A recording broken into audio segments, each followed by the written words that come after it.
So if I were to put it like this, like give you an example over here, like in chemistry, the unit could be periodicity, summative task would be a test, and it could be self-management, and then approaches to learning could be a skill indicator, developing new skills, techniques, and strategies for effective learning, and then the application to the summative task that students will complete a gap analysis and share study strategies that work fine for them. So that's something showing how the approaches to learning is aligned with the summative thing. Right? I'm now coming to the approaches to teaching overview. I'm just going to give you an overview.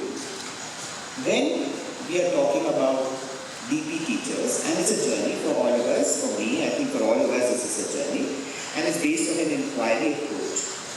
One, which means you kind of follow the inquiry cycle, right? You perhaps begin from what the PYP does, that cycle has to be followed.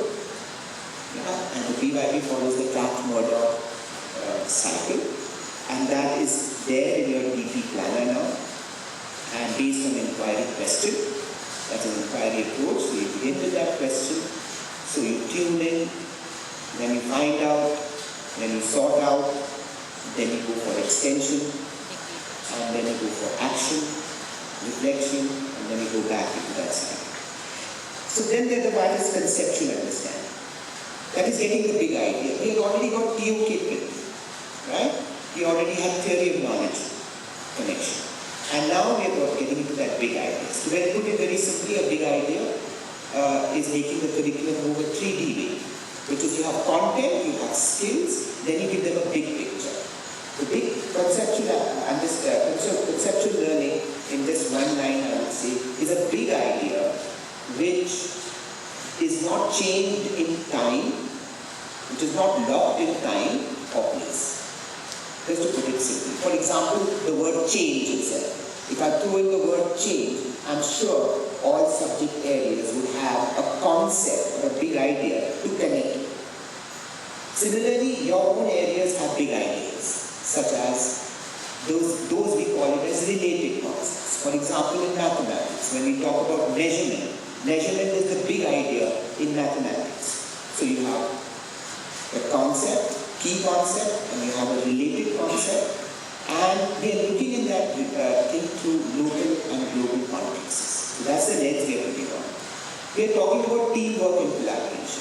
While you're looking at your review, you can sense over there we're looking at teamwork and collaboration. That is in your standards and practices. We're talking about collaborative planning. We're talking about differentiated learning, and we're saying it is informed by assessment, which is formative and summative assessment.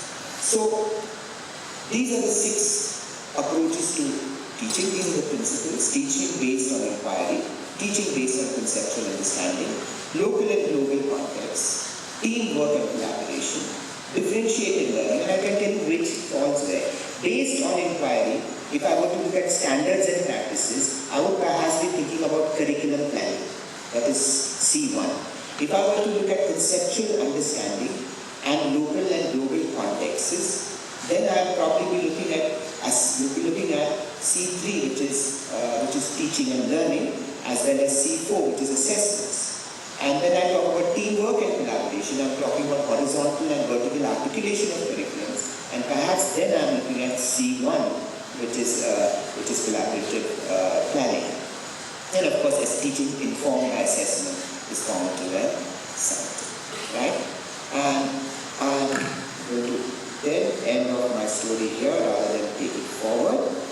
So, 6 principles in DP as far as teaching and learning goes, and so when you go back into your curriculum planning, that 6 principles which I pointed out is a journey, right? Comes through your workshops, comes through SAIBSA sessions of this kind when you discuss. Be free to ask questions and perhaps also share some of your ideas. Okay? New or old doesn't matter. Sharing is a must. Okay? Now, having said that, I'll give my next 10-15 minutes to a boy, not a boy anymore, to Sriram. And Sriram has been was an IBDP student in 2000. 1986 in Dhirubhai Ambani International School. Then he went to Brown University and he did his economics and politics, is it? Right? And then for a little while he went into being in US with the Democratic Party, yeah, helping them out there. Then he went to UCL London to finish his engineering, yeah. And you can understand what's happening here. Brown University, politics, economics, then goes for his post-graduation, and then builds in aspect of the engineering kind of the left side and the right side, and all these pieces I played. And I thought this is a very good venue to let him come in. So he and his group of students were really, I must say he was an excellent DP student. So perhaps bringing the student and the teacher on the same platform is interesting. And what they've done is they have started an organization called Cal Lido. And you know what they did? They worked on ATLs. And so their experience as students, as well as their big minds coming together. And I must say, and I always say this, we are at a situation whereby in our national curriculum, sometimes I comment that the curriculum is 19th century, and the teacher is 20th century, and the student is 21st century, and we're trying to make sense of all this, right? But now I can very, very much say that the student is 21st century, 2006, right? And the nature of what he's going to talk, curriculum, was also 21st century. And he and his group have gone into this environment of learning, that is, they've gone into the teaching area, and it is like rare to find people actually take this area, right? So I'd like him to come up and share his view on the ATTLs and the presentation they have done for schools to work towards that. See, this will probably take another 10 minutes or so, and then we will move on to the different groups. And I'll call up the facilitators so that we can split to the groups, okay?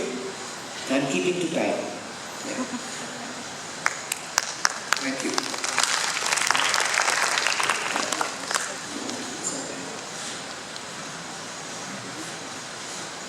Thank you so much, Mr. Kaiser, for that excellent introduction.